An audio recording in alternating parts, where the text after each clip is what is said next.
اس بار مرکز سے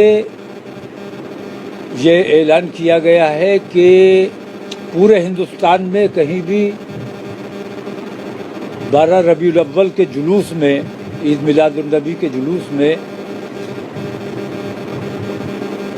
high sound کسی بھی قسم کی، خاص طور سے ڈی جے کا استعمال نہ کیا جائے۔ سڑک پر ناچ گانا جو ہوتا ہے، تماشے کیے جاتے ہیں، ان سے پرہیز کیا جائے،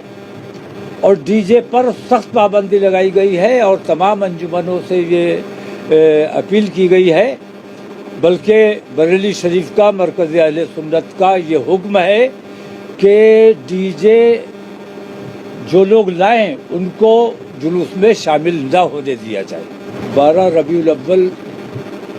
آنے والی ہے، ربیع النور کا مہینہ شروع ہونے والا ہے، اور ہر سال اعلان کیا جاتا ہے کہ ڈی جے وغیرہ اس میں نہ لائے جائیں، لیکن وہ اعلان ہمیشہ لیٹ ہوا، جس کی وجہ سے لوگوں کو دقت ہوئی، ایڈوانس چلے گئے اور کیا کیا ہوا۔ اس بار مرکز سے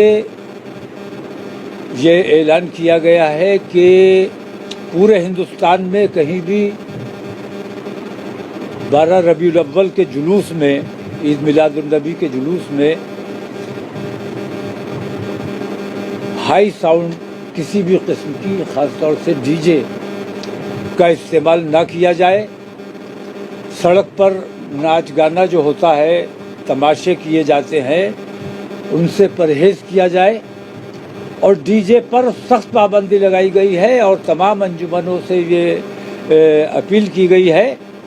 بلکہ بریلی شریف کا مرکز اہل سنت کا یہ حکم ہے کہ ڈی جے